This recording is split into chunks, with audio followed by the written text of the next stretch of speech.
जी, तो आज हमने पढ़ना है स्ट्रेटेजिक चॉइस। अच्छा, तो अभी हम पढ़ रहे हैं स्ट्रेटेजिक मैनेजमेंट, जिसमें हमने पहले क्या किया, गोल सेटिंग की थी। ठीक है। उसके बाद हमने आगे जो है वो स्ट्रेटेजिक एनालिसिस में आइडेंटिफाई किया था डिफरेंट टेक्निक से कि एनवायरनमेंट में कौन से फैक्टर्स हैं जो क्रूशल होते हैं बिजनेस की सक्सेस के लिए या उस पे अफेक्ट डालते हैं, और बिजनेस के इंटरनल फैक्टर्स कौन से होते हैं जो बिजनेस की सक्सेस पे अफेक्ट कर सकते हैं।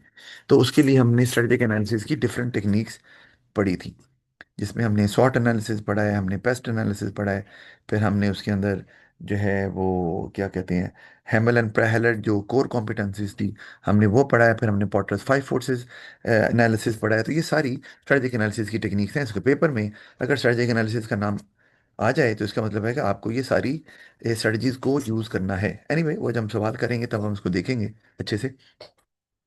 तो और बाद ये भी होता है कि पेपर में वो किसी एक स्ट्रेटजी का नाम ले लेते हैं कि जी जो पॉर्टर फाइव फोर्स एनालिसिस है ये एक अच्छी टेक्निक है, आप एवेल्यूएट करें, क्या ख्याल है। उसमें भी आपको पॉर्टर फाइव फोर्सेस के अलावा भी दूसरी स्ट्रेटजीज जो एनालिसिस की टेक्निक्स हैं उनके बारे में बात करनी पड़ेगी। बारह हम जब सवाल पे पहुंचेंगे तो हम उसके बारे में भी अच्छे से बात करेंगे, क्योंकि हम काफ़ी वैरायटी ऑफ क्वेश्चन फिर P4 के डिस्कस कर सकेंगे जो अभी तक हम उतने नहीं कर सके। अच्छा जी, तो अब स्ट्रेटजिक अब हम कहाँ आ गए, जब आपने अच्छे से आइडेंटिफाई कर लिया, ठीक है, फाइंड आउट कर लिया कि कौन से फैक्टर्स हैं जो आपको कंसिडर करने हैं कोई भी डिसीजन लेने से पहले, तो अब आपका एक्चुअल डिसीजन शुरू होता है। ठीक है, वो क्या, आपने गोल सेटिंग तो कर ली, आपने एनालिसिस तो कर लिया, अब आपने चूज करना है ऑप्शन, यानी कि यू हैव डिफरेंट ऑप्शंस, और आपने अब एनालिसिस की बेस पर ऑप्शंस को सिलेक्ट करना है। अच्छा, ऑप्शंस को सिलेक्ट करने के लिए भी हमारे पास डिफरेंट टेक्निक्स मौजूद हैं। ऑब्वियसली आप एनालिसिस की बेस पे ही करेंगे, लेकिन to find the most suitable option हमारे पास डिफरेंट टेक्निक्स हैं जिनको हम आज पढ़ेंगे, और वो हेल्प करेगी आपको to choose the most suitable option for the business, या जो बिजनेस की लॉन्ग टर्म सक्सेस के लिए इंपॉर्टेंट है, क्योंकि आपको पता है हर एक में स्ट्रेटेजिक का वर्ड आ रहा है, तो इसका ताल्लुक लॉन्ग टर्म के साथ है। सबसे पहले जो टेक्निक हमारे पास आती है चॉइस, स्ट्रेटेजिक चॉइस में, वो है एनसॉफ मैट्रिक्स। ठीक है। अब ये एनसॉफ मैट्रिक्स क्या करती है, ये बताती है डिग्री ऑफ रिस्क के बारे में, यानी कि किसी भी ऑप्शन के साथ, क्योंकि एनालिसिस ऐसा कुछ नहीं कहती, एनालिसिस सिर्फ एनवायरनमेंट की बात करती है। एनालिसिस तो या बिजनेस के इंटरनल एनवायरनमेंट की बात करती है या एक्सटर्नल एनवायरनमेंट की बात करती है। ये आपके पास जो ऑप्शन अवेलेबल हैं उनके साथ जुड़े हुए रिस्क की बात करती है, कि आप कौन सा ऑप्शन चूज करेंगे और उसमें कितना रिस्क है, क्योंकि ये डिपेंड करता है बिजनेस की मैनेजमेंट पे कि वो रिस्क अवर्स तो नहीं है, मतलब वो रिस्क के खिलाफ तो नहीं है। अगर नहीं खिलाफ तो उनका ऑप्शन जो है ना वो कुछ और हो सकता है, और वो लोग जो रिस्क लेना पसंद करते हैं कि भाई it is part and parcel of a business, तो वो फिर किसी और ऑप्शन को सिलेक्ट करेंगे जो उनके गोल्स को अचीव करने में हेल्प करेगा, जो आपने स्ट्रेटेजिक प्लानिंग में सेट किए थे। अच्छा, अब हम देखिए यहाँ पर भी हमें एक ग्रिड दिया हुआ है। ठीक है। अच्छा, अब उस ग्रिड में हम ग्रिड से पहले हम देखेंगे इसमें कि हमारे पास दो वेरिएबल्स दिए हुए हैं, आपको नज़र आ रहा है।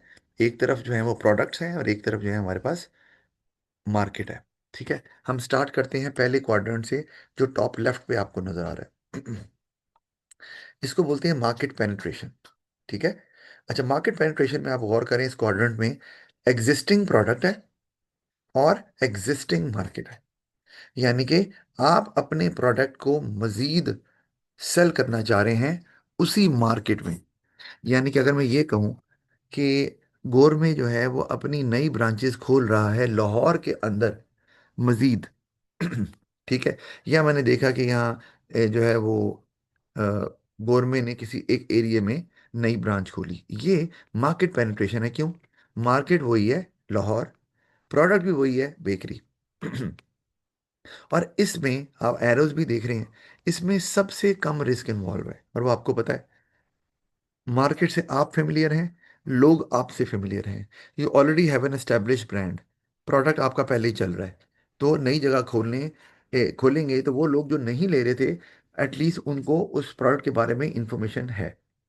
और आपको पता है कि जब गोर में किसी जगह नई आप ओपनिंग करता है ना, तो वो उस पहले दिन डिस्काउंट ऑफर करता है ऑलमोस्ट 33% के करीब। और उसकी क्या वजह होती है? उसकी सिर्फ यही वजह है कि लोगों को अवेयरनेस हो कि भाई अच्छा गोरमे यहाँ भी खुल गया। अब उसके बाद और मजीद देने की ज़रूरत नहीं है, क्योंकि गोरमे का एक नाम है, पुराना है, लोगों को पता है। सिर्फ ये बताने के लिए कि यहाँ पर भी अवेलेबल है, लोग बात करें, यार वो गोरमे में डिस्काउंट मिल रहा है, अच्छा खुला है नया, हाँ। तो बस दैट इज इट। आगे उन्हें कुछ करने की ज़रूरत नहीं। तो रिस्क सबसे कम है। अच्छा, फिर अगर हम देखते हैं अ, जो आपको राइट पे टॉप क्वाड्रेंट दिया हुआ है, प्रोडक्ट डेवलपमेंट जिसको बोल रहे हैं, वहां पे आपको नजर आ रहा है न्यू प्रोडक्ट और एग्जिस्टिंग मार्केट। प्रोडक्ट आपका नया आ गया और मार्केट आपकी वही है, तो इसमें रिस्क जो है वो मीडियम है। माना कि मार्केट पेनिट्रेशन से तो ज़्यादा रिस्क है, लेकिन बहुत ज़्यादा भी नहीं है, क्योंकि प्रोडक्ट नया है लेकिन मार्केट तो वही है ना। तो आप अपने ब्रांड को यूज़ करके उस नए प्रोडक्ट को भी बेच सकते हैं। जैसे बुंदू खान बहुत मशहूर था, आपको पता ही है, मशहूर था क्या, है अभी भी। तो बुंदू खान ने अपनी बेकरी खोली, ठीक, अब तो काफी देर हो गई, आपको पता ही है। तो बुंदू खान बेकरी के बिजनेस में कभी भी नहीं था। तो जब वो बेकरी के बिजनेस में आया, तो ये हम कहेंगे मार्केट वही है, लाहौर में ऑपरेट कर रहा है, लेकिन वो प्रोडक्ट नया लेकर आ रहा है। ठीक है। अच्छा, इसी तरह से गोरमे को ले लें, तो गोरमे की बेकरी तो ऑलरेडी मौजूद थी। अगर गोरमे, वैसे तो पता नहीं अब इसकी प्रोनाउंसिएशन तो ग्यूमे करके होती है, लेकिन जो वहाँ का स्टाफ है वो भी गोरमे ही बोलता है, तो हम भी यही बोल रहे हैं। एनीवे, गोरमे ने क्या किया, अपने जो हैं वो क्या कहते हैं उसे, वेडिंग हॉल्स, ठीक है, वो शुरू कर दिए, आपको पता है। अब इसका मतलब है कि एक entirely new service, new product ही बोलेंगे, क्योंकि प्रोडक्ट में गुड और सर्विस दोनों आ जाते हैं। ठीक है। तो अब वो उन्होंने जब शुरू किया, तो केटरिंग का काम उसमें भी इन हो गए। तो ये नया प्रोडक्ट है, लेकिन मार्केट वही है, उसमें कोई चेंज नहीं आ रहा। एनीवे, तो मीडियम रिस्क है इसके अंदर, ये भी डिपेंड करता है।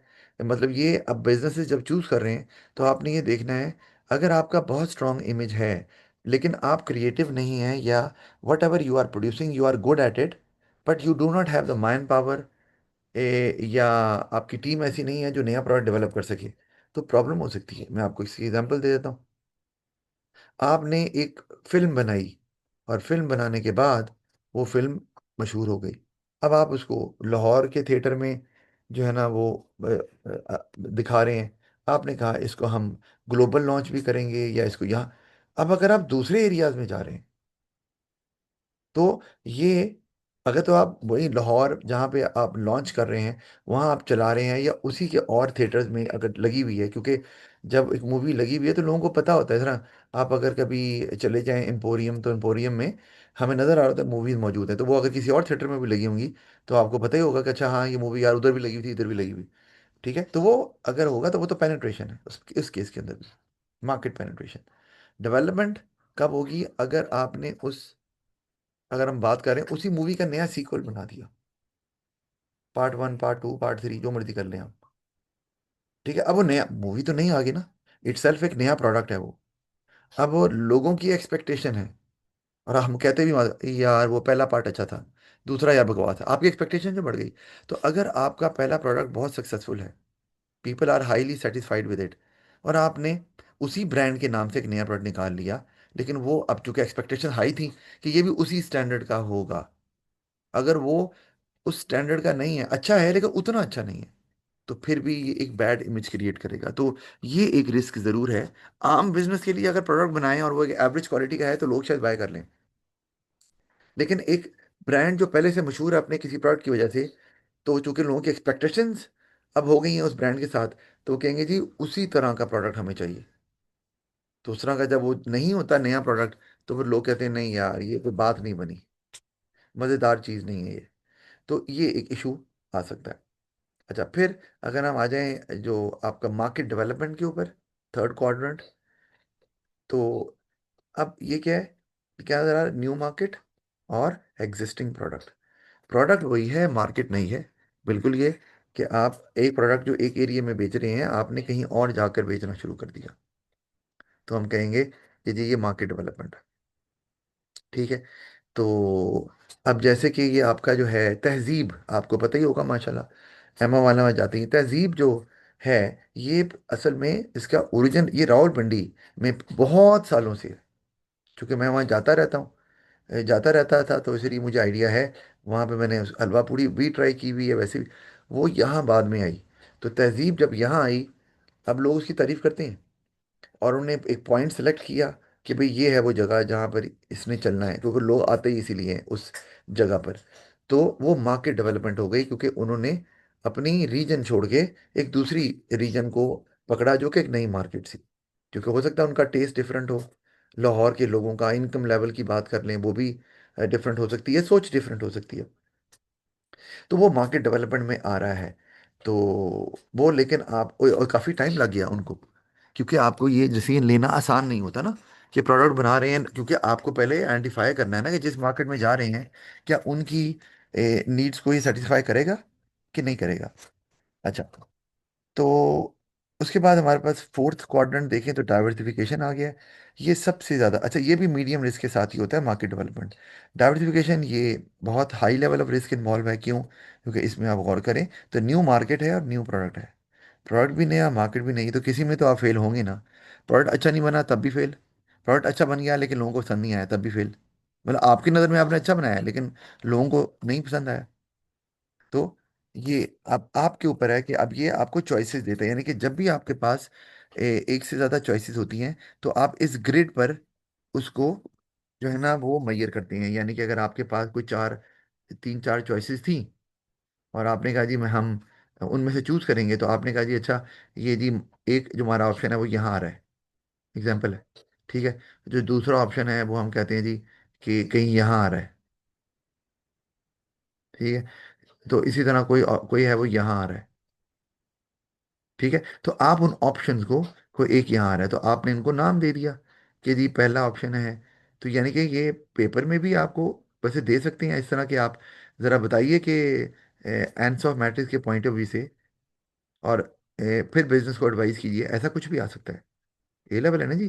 तो ये चार ऑप्शन अगर हैं, तो उसमें आपने इसको अरेंज कर दिया, और फिर आप उसके बारे में बता सकते हैं कि बिजनेस को क्या करना चाहिए, क्या बेस्ट चॉइस है, कीपिंग इन व्यू बिजनेस के टारगेट, बिजनेस की नेचर, बिजनेस का स्टाइल, मैनेजमेंट की अप्रोच वगैरह वगैरह। वो तो डिपेंड करता है केस स्टडी पे कि वहाँ क्या क्या इंफॉर्मेशन दी गई है। तो अब पेनिट्रेशन में दो ऑप्शन नज़र आ रहे हैं, प्रोडक्ट डेवलपमेंट में एक ही नज़र आ रहा है, डाइवर्सिफिकेशन में एक है, मार्केट डेवलपमेंट में कोई नहीं है, ठीक है। तो अब हम ये कहते हैं कि मुझे ये बताना है अपने कि चले थ्री और फोर तो समझ आ रही है, वन और टू में फ़र्क क्या है, मुझे बस ये बता दें, वन और टू में क्या फ़र्क है एंस ऑफ मैट्रिक्स के पॉइंट ऑफ व्यू से। सर वन में वो सेम प्रोडक्ट ही होगा जो पहले बता रहे हो, टू में वो थोड़ा सा डिफरेंस होगा। डिफ, डिफरेंस देखो, ये जो टॉप लेफ्ट पे आपको क्वाड्रेंट नज़र आ रहा है जिसको मार्केट पेनिट्रेशन बोल रहे हैं, इसमें सबसे कम रिस्क होता है। लेकिन ऑप्शन वन में जो है, ऑप्शन टू से भी कम रिस्क है, क्योंकि आप जितना ऊपर और लेफ्ट पे जाएंगे इस मैट्रिक्स के मुताबिक, उतना ही रिस्क कम है। हैं दोनों मार्केट पेनिट्रेशन, लेकिन ओ वन में आप बहुत ज़्यादा, जो रिस्क है बहुत ज़्यादा कम हो जाता है। अच्छा एनीवे, हैं दोनों उसी के अंदर ही वैसे। तो ये मैंने वैसे ही यूज़ किया ताकि देखें कि आप इसको किस तरह से जो है ना इंटरप्रेट करते हैं। और ठीक है जी, तो ये ऑप्शन हम इस तरह एंड्स ऑफ मैट्रिक्स के स्केल पर मैयर करते हैं, और फिर डिसाइड करते हैं कि भाई बिजनेस के लिए कौन सा ऑब्जेक्टिव जो है, कौन सा ऑप्शन जो है जो बेहतर है। अगेन डिपेंड करता है कि बिजनेस करना क्या चाह रहा है। अगर बिजनेस ये कहता है कि जी हमने जो है वो रिस्क को स्प्रेड करना है, रिस्क को स्प्रेड करना है, तो फिर आप डाइवर्सिफिकेशन की तरफ जाएंगे। क्यों? क्योंकि आपको पता है अगर आप एक ही प्रोडक्ट बनाई जा रहे हैं और वो लट से किसी वजह से उसकी डिमांड कम हो जाती है या कंपटीशन बढ़ जाता है उस मार्केट में, तो आप तो गए, क्योंकि you wholly and solely dependent on the sales of one particular product. तो फिर आप डाइवर्सिफिकेशन की तरफ जाएंगे कि भाई चलो दूसरी मार्केट में, या प्रोडक्ट डेवलपमेंट की तरफ भी हो सकता है, या मार्केट डेवलपमेंट, लेकिन सबसे ज़्यादा रिस्क स्प्रेड होगा डाइवर्सिफिकेशन में। मतलब रिस्क मौजूद है, लेकिन उसके अंदर, लेकिन ये कि अब आपकी डिपेंडेंसी खाली एक प्रोडक्ट पे नहीं ना रहेगी। वो दूसरा जो दूसरी मार्केट में नया प्रोडक्ट आ गया है, अब वो भी आपको कुछ अगर कामयाब होता है तो वो आपको कुछ अर्न करके देगा, प्रॉफिट में कंट्रीब्यूट करेगा। और अगर कोई बिजनेस जो है वो अभी आप कह लें कि वो जैसे मैंने पहले बताया रिस्क वर्स है, या उसमें शेयर होल्डर जो है ना वो अनहैप्पी हैं और वो कहते हैं हमें प्रॉफिट चाहिए, तो फिर वो आप डाइवर्सिफिकेशन की तरफ नहीं जाएंगे। आप उसी मार्केट में कोशिश करेंगे कि प्रॉफिट को बढ़ाया जाए, ताकि शेयर होल्डर्स को शॉर्ट रन में ज़्यादा प्रॉफिट मिल सके। क्योंकि अगर आप डाइवर्सिफिकेशन की तरफ जाते हैं तो वो टाइम कंज्यूमिंग है ना, नया प्रोडक्ट बनाना फिर नई मार्केट में जाना। तो हो सकता है कि शेयर होल्डर जो है ना वो इतना टाइम इंतजार ना करें, बल्कि शॉर्ट रन में तो आपका प्रॉफिट एक्चुअली कम हो जाएगा, ज़्यादा नहीं होगा डाइवर्सिफिकेशन में। तो ये मैं आपको ऐसी सिचुएशन बता रहा हूँ, ये स्टडी पे डिपेंड करता है ना वहाँ क्या क्या इन्फॉर्मेशन दी हुई है। क्योंकि आपकी कोशिश यही होनी चाहिए कि जब आप आंसर दें तो वो आपकी केस स्टडी की इन्फॉर्मेशन को अगर सपोर्ट कर रहा है, पर्टिकुलरली आपकी वैल्यूएशन, तो उससे बेहतर वैल्यूएशन नहीं हो सकती। एनीवे, ये मैंने थोड़ा सा पेपर के साथ इसको लिंक करने की कोशिश की है। आगे अब इसकी वैल्यूएशन जरा जल्दी से देख लेते हैं। तो वैल्यूएशन में हमारे पास आई थी, helps managers to analyse different risk associated with different strategies. ठीक है, ये आपको समझ आती है। अगर ये डिफरेंट ऑप्शन हैं और उसके लिए आप डिफरेंट स्ट्रेटजीज बनाएंगे तो उनमें क्या क्या रिस्क इन्वॉल्व है। ठीक है। अच्छा, अब क्योंकि आपने चूज करना है मार्केट पेनिट्रेशन, तो उसकी स्ट्रेटजी डिफरेंट होगी। प्रोडक्ट डेवलपमेंट, उसकी स्ट्रेटजी डिफरेंट होगी। डाइवर्सिफिकेशन, स्ट्रेटजी डिफरेंट होगी। अच्छा, multiple strategies are helpful for growth in comparative world, वो मैंने बताया था। अगर आप एक से ज़्यादा ऑप्शन चूज करना चाहते हैं, ये भी होता है कि जी हमने मार्केट डेवलपमेंट भी करनी है, मार्केट पेनिट्रेशन भी करनी है। तो अगर कंपटीशन है, जैसे मैंने बताया आपको, तो फिर आपके लिए फायदेमंद चीज़ है, ये डिपेंडेंसी कम हो जाएगी आपकी। ठीक है। और ग्रोथ के लिए भी इंपॉर्टेंट है कि अगर एक जगह से ग्रोथ नहीं हो रही तो दूसरा प्रोडक्ट की सेल ज़्यादा हो रही है, तो आपके लिए ग्रो करना आसान है।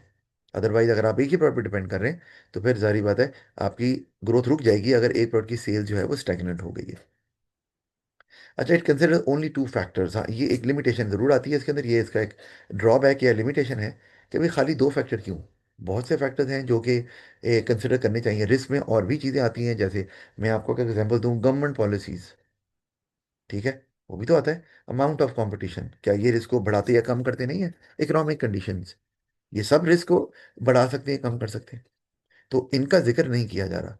भाई इकोनॉमिक कंडीशन बड़ी नीचे को जा रही है, डाउनफॉल चल रहा है, तो रिस्क बढ़ रहा है ना, आपका बिजनेस बंद हो सकता है। ऊपर जा रही है तो ऑप्टिमिस्टिक होंगे आप। ठीक है।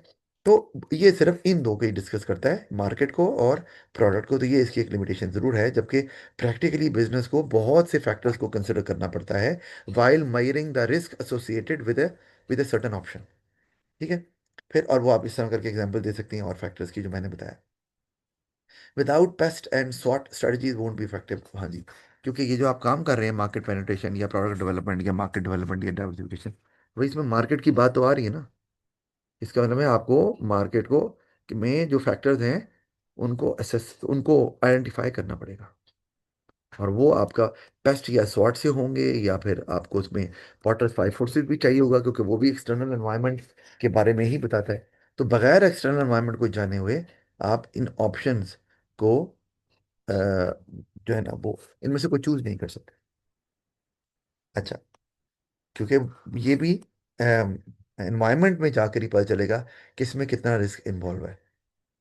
अच्छा, फिर आगे हमारे पास दूसरी टेक्निक जो आ जाती है, इसको बोलते हैं फोर्स फील्ड एनालिसिस। अच्छा, कई बच्चे हैं जो ना मिक्स कर देते हैं पॉटर्स फाइव फोर्सेस एनालिसिस को और फोर्स फील्ड एनालिसिस को, क्योंकि दोनों में फोर्स आ रहा नहीं। मैं आपको बता रहा हूँ कॉमन मिस्टेक बच्चे करते हैं, और फोर्स फील्ड, तो दोनों में फर्क है। पॉटर्स फाइव फोर्सेस जो है वो स्ट्रेटेजिक एनालिसिस का पार्ट है। फोर्स फील्ड एनालिसिस जो है वो स्ट्रेटेजिक चॉइस का पार्ट है। इसका मतलब अगर क्वेश्चन में स्ट्रेटेजिक चॉइस का जिक्र आया हुआ है तो आपको फिर पॉटर्स फाइव फोर्सेस एनालिसिस को नहीं यूज करना, आपको ये यूज करना। एनालिसिस का जिक्र आया तो आप उसकी बात कर लें। अच्छा, एनीवे, जब क्वेश्चन पे आएंगे तो उस पर हम जरूर बात करेंगे। अच्छा, ये क्या कहता है, क्योंकि ये बात करता है चॉइस की। एनालिसिस जो है, जो स्ट्रेटेजिक एनालिसिस है, वो कभी भी चॉइस की बात नहीं करता। वो उन फैक्टर्स की बात करता है जो कि बिजनेस पे इम्पैक्ट डाल सकते हैं या बिजनेस की लॉन्ग टर्म सक्सेस को अफेक्ट कर सकते हैं। अच्छा, अब फोर्स फील्ड एनालिसिस करता क्या है, ये करता है कि कोई भी ऑप्शन जो आप चूज करना चाहते हैं उससे जुड़ी हुई फोर्सेस को डिटरमिन करता है, जो कि आपकी फेवर में जा रही हैं या अगेंस्ट जा रही हैं। जो फोर्सेस फेवर में जा रही हैं, फोर्सेस मतलब फैक्टर्स, जो फेवर में जा रही है उनको कहते हैं ड्राइविंग फोर्सेस। मतलब it encourages the business to choose that option. और दूसरी जो अगेंस्ट होती हैं उनको कहते हैं रीस्ट्रेनिंग फोर्सेस, जो मैंने लिखा भी हुआ यहाँ पर। और वो आपको डिस्करेज करती हैं उस ऑप्शन को सिलेक्ट करने के लिए। तो आपने करना क्या है, और हर ऑप्शन में कोई ना कोई प्लस नेगेटिव पॉइंट्स होते हैं, यानी कि ड्राइविंग फोर्सेस भी होती हैं, रीस्ट्रेनिंग भी होती हैं। ऐसा नहीं होता कि खाली ड्राइविंग फोर्सेस ही हों या खाली रीस्ट्रेनिंग फोर्सेस ही हों। अच्छा, तो अब आपको क्या करना है, ये मैंने बीच में जो डिजायर्ड स्टेट बनाई हुई है, ये आपका एक ऑप्शन है जिसको चूज करके आप वो अचीव करना चाहते हैं जो आपका गोल है। तो अब आप इसमें करेंगे ये कि जितनी ड्राइविंग फोर्सेस, पॉजिटिव फोर्सेस हैं जो इसके साथ अटैच्ड हैं, उनको लिस्ट कर लेंगे। ठीक है, और उनको नंबर कर लेंगे, मतलब 1 to 9 या 1 to 10 स्केल पे नंबर कर लेंगे कि मतलब उसकी, ताकि पता चले कि उसका इम्पैक्ट कितना है। अगर 1 लिखा है फर्ज किया, तो आप कहते हैं इसका इम्पैक्ट कम है। अगर आपने 9 लिखा है, इसका मतलब कि इसका इम्पैक्ट ज़्यादा होगा। अच्छा, ओके, आपने एक नंबर लिखा, फिर आपने, ये हमने करना नहीं है, आपको सिर्फ बता रहे हैं। इस तरह रीस्टेनिंग फोर्सेज हैं, उसमें भी आप यही काम करेंगे। जितनी पॉसिबल रीस्टेनिंग फोर्सेज हैं उनको आप लिस्ट कर लेंगे और उनको नंबर दे देंगे, और फिर आप दोनों का टोटल करके देखेंगे। ठीक है, अगर 1 to 10 पे ही आपने किया हुआ है कि किसका नंबर ज़्यादा आ रहा है, अगर तो ड्राइविंग फोर्सेस का टोटल ज़्यादा आ रहा है, टोटल वैल्यू आ रही है ज़्यादा, तो इसका मतलब है आप उस ऑप्शन को चूज़ कर सकते हैं, क्योंकि उसमें जो ड्राइविंग फोर्सेस हैं वो ज़्यादा नज़र आ रही हैं। ठीक है, और अगर रीस्ट्रेनिंग फोर्सेस हैं तो रिजेक्ट तो आप कर सकती हैं, लेकिन there is another way to to do it. वो क्या, आप आप एफर्ट्स करें before choosing an option. Efforts can be put in to reduce restraining forces, कि यार ये इशू आएगा तो हम क्या करेंगे, ये इशू आ सकता है, तो हमें क्या करना होगा, जो भी इश्यूज आपको आ रहे हैं। ठीक है, तो जैसे कि है कि यार हम अगर प्रोडक्ट बनाएंगे, प्रोडक्ट तो प्रीमियम क्वालिटी का है, लेकिन अगर लोगों ने प्राइस एक्सेप्ट ना की इस प्रोडक्ट की, तो हम फिर क्या करेंगे, क्या क्या क्या हम प्राइस को कम कर सकते हैं। ठीक है, तो ये आप क्या करें, ये आप सोच रहे हैं कि रीस्ट्रेनिंग फोर्स को कम कैसे करें, अगर पॉसिबल है, और कम करके ताकि उसकी वैल्यू कम हो जाए। अगर ऐसा हो सकता है तो फिर तो आप उस ऑप्शन को चूज कर सकते हैं, अदरवाइज फिर आप उस ऑप्शन को रिजेक्ट कर देंगे। ये है आपका फोर्स फील्ड एनालिसिस, और वो यहाँ पर लिखा भी हुआ है मैंने, और ये आप एवेल्यूशन भी देख सकते हैं।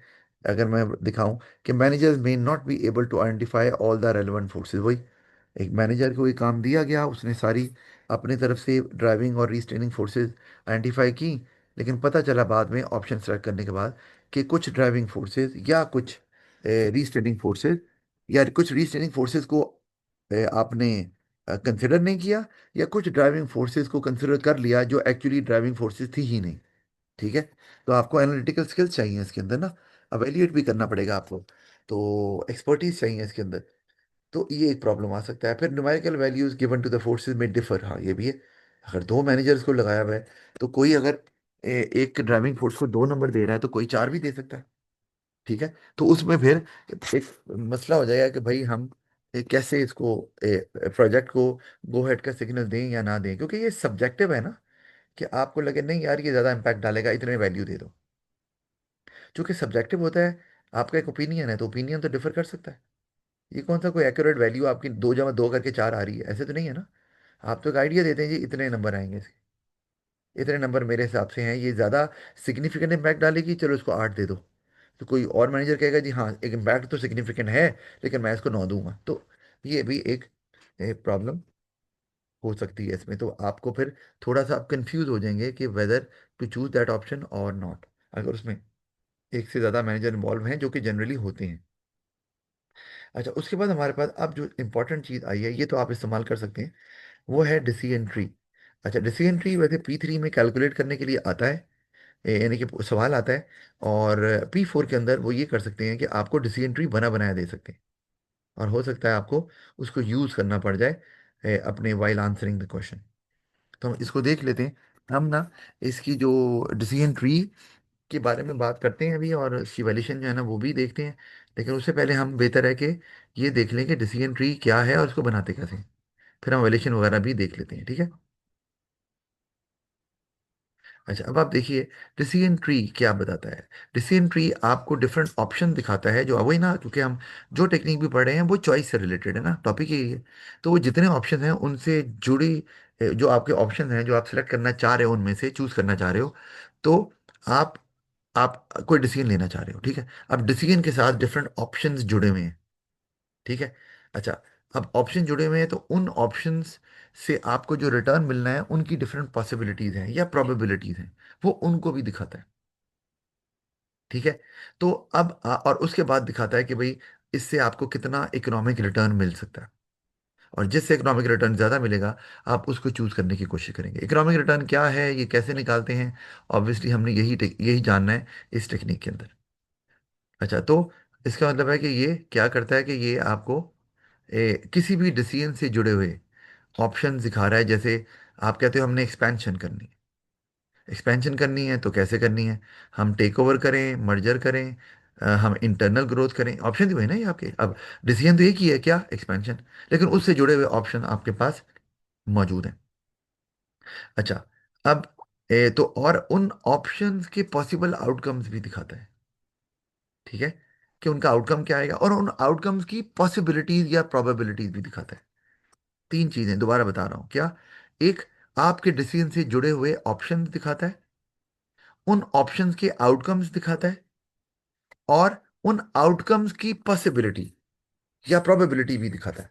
मतलब ये कि जी अगर हम टेक ओवर करेंगे तो हम 10 साल में इतना प्रॉफिट कमा सकते हैं। तो अगर आप टेक ओवर करेंगे, ये आपका एक ऑप्शन है, और ऑप्शन का आउटकम बता दिया कि 10 साल में इतना प्रॉफिट जनरेट करेंगे, ये इसका आउटकम है। और इसके चांसेस कितने हैं जी, 20%, ये उसकी प्रोबेबिलिटी आ गई। तो ये एक अच्छी बात इसमें ये है कि ये किसी को भी डेफिनेट नहीं कहती, ये बाकी सारे फैक्टर्स को कंसिडर करके, वो जो एक्सटर्नल फैक्टर्स हैं जो आपके कंट्रोल में भी नहीं है, उसके हिसाब से प्रोबेबिलिटी दिखा रहे हैं। ठीक है। अच्छा, इसी तरह अगर आपने कोई, लेट्स से कि एग्जीबिशन करनी है, आप सोच रहे हैं जी एग्जीबिशन करें, आउटडोर करें, इंडोर करें।